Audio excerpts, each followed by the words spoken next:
चल पर इस वक्त की बड़ी खबर के साथ एक बार फिर से आपके सामने मौजूद है, जहां पर उत्तर प्रदेश के विधानसभा चुनाव के तीसरे चरण के चुनाव लगातार सुबह से जारी है। आपको बताएंगे किस तरीके का ट्रेंड देखने को मिल रहा है, कितनी ज्यादा वोटिंग की खबर सामने आ रही है, एक एक करके चलेंगे इसके बड़ी अपडेट के बारे में दोस्तों। साथ साथ आपको बताएंगे तीसरे चरण के फिरोजाबाद, हाथरस, कासगंज, मैनपुरी, एटा, कन्नौज, फर्रुखाबाद के साथ साथ कुल मिलाकर 16 जिलों के सीटों पर है समाजवादी पार्टी का दबदबा। इस बार किसके पक्ष में कितनी सीटें जाएंगी बताएंगे आपको क्या है अनुमान। इसी के साथ में चलेंगे एक और बड़ी खबर की तरफ, जहां पर बेरोजगारी के मुद्दे पर घेर लिए गए राजनाथ सिंह भरे मंच पर भाषण दे रहे थे। जनता ने रोजगार दो के नारे लगाए दोस्तों, जिसके बाद भाषण में क्या बोले राजनाथ सिंह बताएंगे आपको पूरी अपडेट। एक एक करके चलेंगे सभी बड़ी खबर की तरफ, लेकिन उससे पहले अगर आप भी मानते हैं कि उत्तर प्रदेश के तीसरे फेज के चुनाव में भी बम्पर वोटिंग के साथ सत्ता परिवर्तन की जोरदार लहर जो पहले और दूसरे चरण में चल चुकी है, अब और ज्यादा रफ्तार से बनने जा रही है बदलाव का बवंडर, तो इस वीडियो को लाइक करके लाल बटन दबाकर चैनल को सब्सक्राइब करके घंटी को दबाकर कमेंट बॉक्स में लिखकर बताइएगा कि 59 में से कितनी सीटें समाजवादी पार्टी गठबंधन के पक्ष में जा रही है। दोस्तों सपा का ये गढ़ है और इसीलिए कितनी सीटें सपा जीतेगी, कितनी सीटें भारतीय जनता पार्टी को मिलेगी, लिखकर जरूर बताइएगा दोस्तों। और इसी के साथ में अगर आप भी तीसरे चरण के सीट से हैं, यानी तीसरे चरण के चुनाव आपके क्षेत्र में हो रहे हैं, तो अभी तक कितने % वोटिंग की खबर आ रही है, लिखकर जरूर बताइएगा। चलते हैं पहली और बड़ी अपडेट की तरफ, जहां पर उत्तर प्रदेश, पंजाब और गोवा में सुबह से ही चल रही है वोटिंग, जहां पर उत्तर प्रदेश के कासगंज, हाथरस, फिरोजाबाद, मैनपुरी, एटा, कन्नौज, फर्रुखाबाद, इटावा, औरैया, कानपुर देहात, कानपुर नगर, जालौन, हमीरपुर, महोबा, झांसी और ललितपुर में डाले जा रहे हैं वोट। कुल मिलाकर 59 विधानसभा है, 16 जिले हैं, 2.16 करोड़ मतदाता अपना वोट डालने वाले हैं, जबकि 627 चुनावी मैदान में उम्मीदवार उतारे गए हैं। आपको बता दें कि तीसरे चरण के चुनाव में सबसे बड़ी और सबसे ज्यादा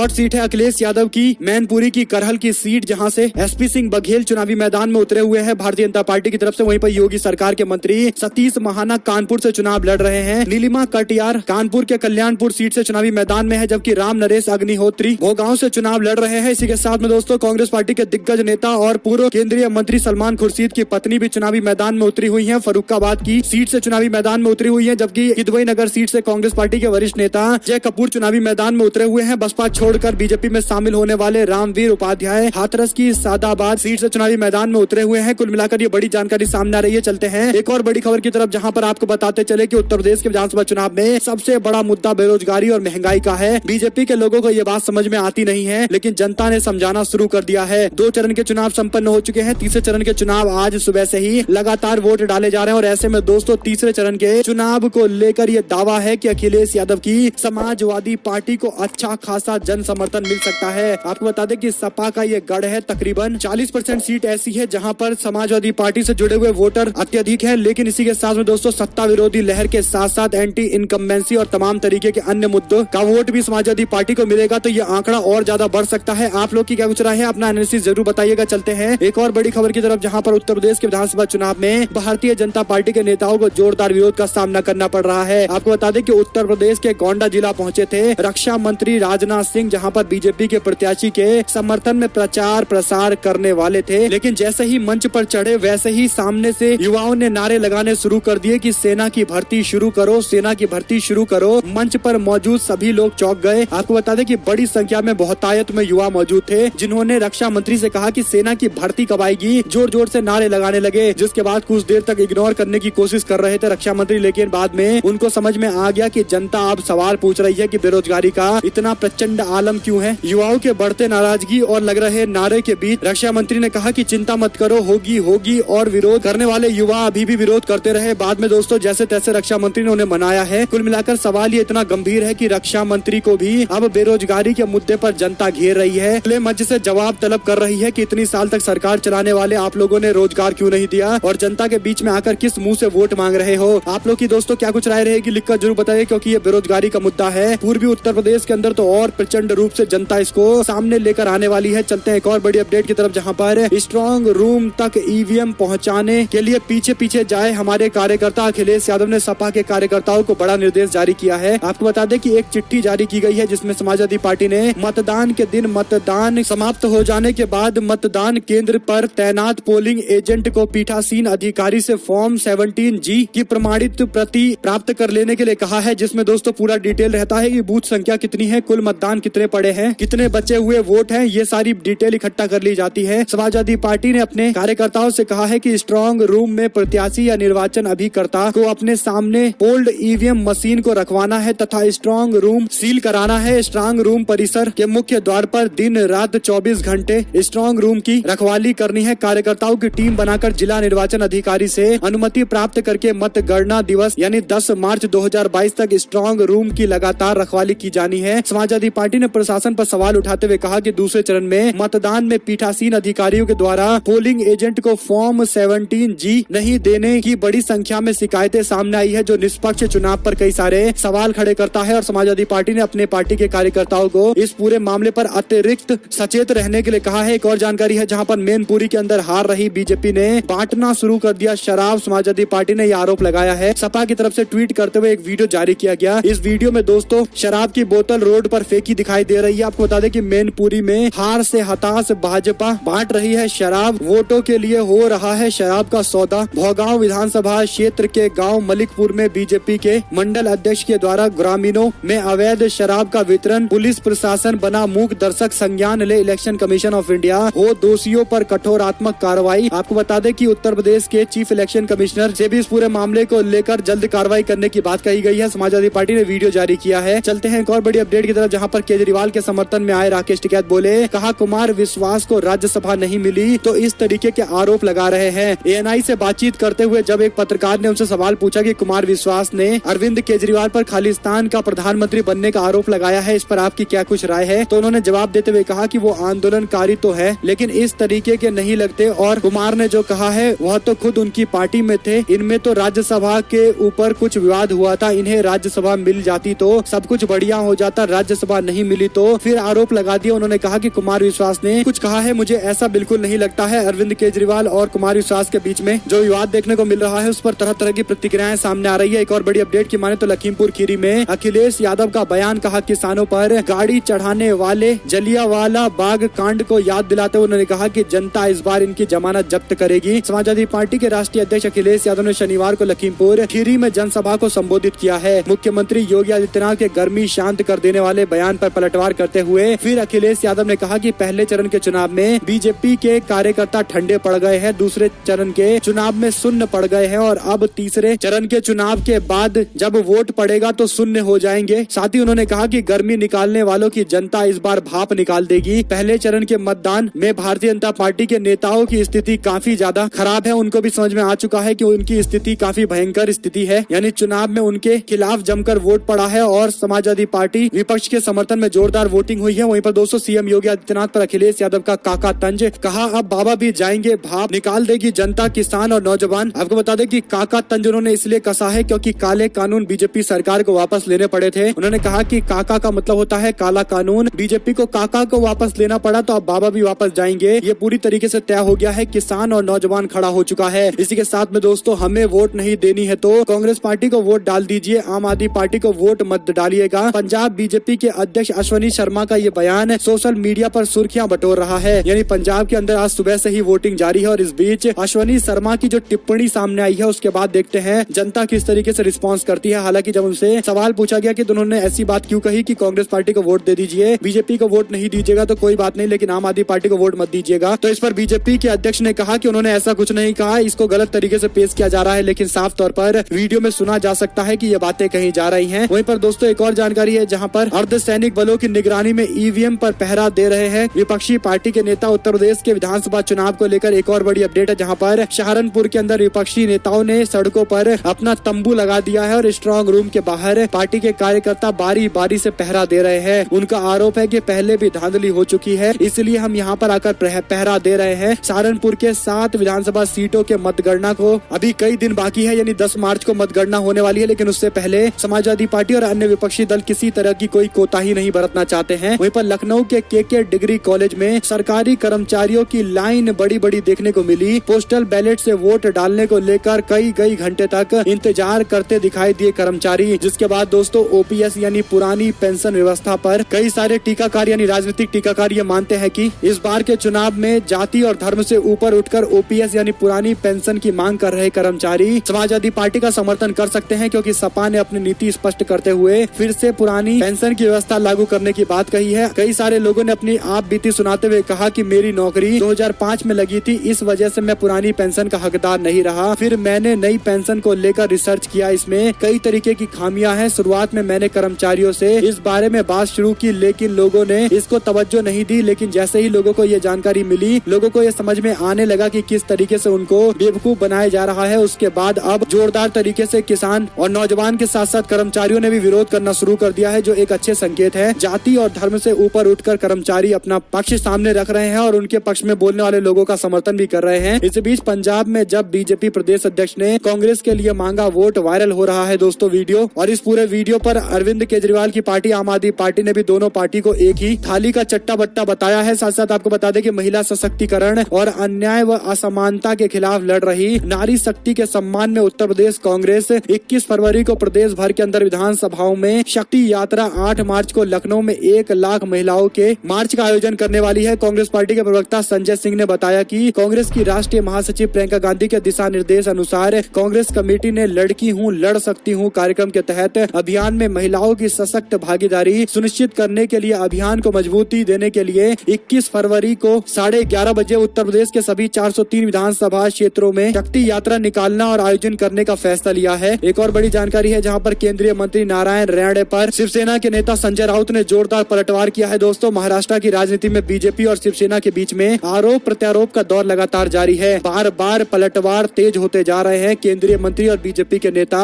नारायण राणे के शिवसेना के नेताओं का ईडी को नोटिस जारी करने के दावे के बाद सत्तारूढ़ पार्टी ने पलटवार किया है। शिवसेना के सांसद संजय राउत ने विनायक राउत और बीएमसी के प्रमुख ने शनिवार को प्रेस कॉन्फ्रेंस करते हुए पलटवार किया। वहीं पर केंद्रीय मंत्री नारायण राणे के बंगले के निरीक्षण के लिए बीएमसी ने एक नोटिस भी जारी किया है। नारायण राणे ने शुक्रवार को दावा किया था कि बांद्रा में महाराष्ट्र के मुख्यमंत्री उद्धव ठाकरे के निजी आवास मातोश्री के 4 लोगों के लिए पत्र निदेशालय का नोटिस तैयार है। राणे ने ट्वीट करते हुए दावा किया है और कहा कि लोकसभा सदस्य विनायक राउत के लिए यह खास खबर है। एक और बड़ी जानकारी की माने तो नीतीश कुमार और प्रशांत किशोर की मुलाकात से सियासी हलचलें तेज हो गई है। मायने पूछने पर सीएम ने हंसकर दे दिया ये जवाब। आपको बता दें कि बिहार के मुख्यमंत्री और जनता दल यूनाइटेड के सुप्रीमो नीतीश कुमार और राजनीतिक रणनीतिकार प्रशांत किशोर ने शुक्रवार को दिल्ली में मुलाकात की है। इस मुलाकात की पुष्टि करते हुए नीतीश कुमार से जब सवाल पूछा गया तो उन्होंने कहा कि उनका पुराना रिश्ता है, इसमें कोई नई बात नहीं है, कोई खास मुलाकात नहीं है, शिष्टाचार के कारण ये भेंट की गई है। लेकिन दोस्तों, प्रशांत किशोर अमूमन किसी नेता से मुलाकात ऐसे ही नहीं करते, उसके पीछे कुछ बड़ा कारण जरूर होता है। इसी के साथ में एक और जानकारी है जहाँ पर बॉलीवुड के अभिनेता ने कसम खाकर बोला, कहा योगी आदित्यनाथ अगर जीत गए तो मैं इंडिया कभी वापस नहीं लौटूंगा। ये बड़ा बयान सामने आया है बॉलीवुड के अभिनेता कमाल राशिद खान का, जिन्होंने बयान देते हुए कहा कि यूपी तो छोड़िए, अब भारत भी लौटेंगे नहीं अगर दोबारा से योगी की सरकार बन जाती है। इसी के साथ में दोस्तों, शिवपाल यादव ने दिया भाजपा को जवाब, बोले बीजेपी में बौखलाहट बढ़ गई है, 10 मार्च को इंतजार करते रहिए, भाजपा हो जाएगी साफ। वहीं पर पंजाब चुनाव आयोग ने अरविंद केजरीवाल के खिलाफ FIR दर्ज करने के लिए आदेश जारी कर दिया है। यानी सीएम चन्नी ने ट्वीट किया था कि पंजाब के सीएम के रूप में मैं प्रधानमंत्री नरेंद्र मोदी से अनुरोध करता हूं कि हाल ही में कुमार विश्वास ने जो आरोप लगाए हैं उसकी निष्पक्ष जांच होनी चाहिए। साथ ही उन्होंने कहा कि राजनीति एक तरफ, पंजाब के लोगों ने अलगाववाद से लड़ते हुए भारी कीमत चुकाई है। प्रधानमंत्री को हर पंजाबी की चिंता दूर करनी चाहिए और इसके लिए जरूरी है कि जांच होनी चाहिए जो आरोप कुमार विश्वास ने लगाए हैं अरविंद केजरीवाल पर। और गृह मंत्रालय यानी अमित शाह के मंत्रालय की तरफ से जानकारी देते हुए कहा गया कि इसकी जांच भी कराई जाएगी। दोस्तों, वहीं आपको बता दें कि पंजाब के अंदर अकाली दल की शिकायत के बाद आम आदमी पार्टी के नेता अरविंद केजरीवाल के खिलाफ मोहाली में FIR दर्ज कर दी गई है। वहीं पर तमिलनाडु के निकाय चुनाव के दौरान मदुरै में हिजाब पहनकर वोट डालने गई मुस्लिम महिला बीजेपी के बूथ एजेंट ने इसका विरोध किया है। दोस्तों, भारतीय जनता पार्टी के एक सदस्य ने शनिवार को तमिलनाडु के स्थानीय निकाय चुनाव के दौरान एक मतदान केंद्र में प्रवेश करते समय हिजाब पहनी महिला का विरोध किया है। हालांकि बाद में पुलिस और अन्य राजनीतिक दलों के सदस्यों ने हस्तक्षेप करते हुए उस महिला से अपना वोट डलवाया है। दोस्तों, हिजाब को लेकर ताजा विवाद तमिलनाडु के मदुरै जिले का देखने को मिल रहा है। इसी बीच एक और जानकारी है जहां पर पंजाब में वोटिंग से पहले बिहारी बाबू ने बढ़ाई कांग्रेस की टेंशन, चन्नी के भैया वाले बयान को लेकर किया है तीखा पलटवार। सिन्हा ने अपने ट्विटर हैंडल से लिखा कि हालांकि पंजाब के सीएम चन्नी पहले ही अपनी बात कह चुके हैं और प्रियंका गांधी इसका समर्थन कर चुकी है, लेकिन फिर से एक सार्वजनिक हस्ती होने के नाते हमारे मित्र चन्नी जो वर्तमान में मुख्यमंत्री है को पता होना चाहिए कि वो खुद को कैसे रखना है। सार्वजनिक हस्तियों को अपने शब्दों को चुनते हुए भाषा की मर्यादा का भी ख्याल रखना चाहिए। एक बिहारी बाबू होने के नाते इसने न केवल मुझे परेशान किया है बल्कि अन्य राज्यों यूपी, बिहार और दिल्ली के कई लोगों को भी आहत किया है। जय हिंद, उनकी तरफ से ये टिप्पणी की गई है। वही दोस्तों, बीजेपी के विधायक से मार खाकर भी अधिकारी ने पहचानने से इनकार कर दिया, कहा मैं नहीं पहचानता कौन वो व्यक्ति था। बीजेपी विधायक और नेता जब सरकार में होते हैं तो अलग अलग महकमे में तमाम अधिकारी खुद पर उनका दबाव महसूस करते हैं। इसका उदाहरण हाल ही में घटी एक घटना है जहां पर दोस्तों इंदौर के अंदर बीजेपी के विधायक आकाश विजयवर्गीय जो कैलाश विजयवर्गीय के बेटे हैं। जनता के बीच नंबर बनाने के चक्कर में एक अधिकारी को बैट से मारते हुए नजर आए। आकाश विजयवर्गीय मध्य प्रदेश बीजेपी के नेता है और ऐसे में 2019 में मध्य प्रदेश के अंदर कांग्रेस पार्टी की सरकार थी और इस दौरान दोस्तों आकाश विजयवर्गीय के खिलाफ FIR दर्ज किया गया था। लेकिन अब इस पूरे मामले पर बड़ा बदलाव देखने को मिल रहा है। जिस अधिकारी को बैट से मारा गया था, सोशल मीडिया पर भी लोगों ने देखा कि आकाश विजयवर्गीय ऐसा कर रहा है दोस्तों, लेकिन अब कोर्ट में जाकर उस अधिकारी ने कहा कि वो पहचानता ही नहीं था किसने उस पर वार किया है, किसने उस पर हमला किया है। यानी आप समझ सकते हैं किस तरीके से अधिकारी पर दबाव बनाया जा रहा है। वहीं पर दोस्तों अगर अखिलेश यादव आ गए तो मंदिर नहीं मस्जिद बनाएंगे, सबको बुर्का पहनाएंगे। बीजेपी के नेता एक बार फिर से विवादित बयान देते दिखाई दिए। यानी दोस्तों भारतीय जनता पार्टी के लोग वोटरों को लुभाने के लिए धर्म का हथकंडा अपना रहे हैं। बीजेपी के नेता खुले तौर पर इस तरीके के भाषण दे रहे हैं। छत्तीसगढ़ भारतीय जनता पार्टी के नेता ब्रजमोहन अग्रवाल ने ऐसा ही एक वीडियो जारी किया है जिसमें समाजवादी पार्टी के नेता अखिलेश यादव को लेकर विवादित टिप्पणी की गई है। और बड़ी बात यह है कि इलेक्शन कमीशन ऑफ इंडिया ने अभी तक मामला दर्ज नहीं किया, FIR दर्ज नहीं किया, जबकि सबसे पहले ही ये बयान सामने आते ही इलेक्शन कमीशन को संज्ञान लेना चाहिए था। इसी के साथ में पंचायत चुनाव के तीसरे चरण के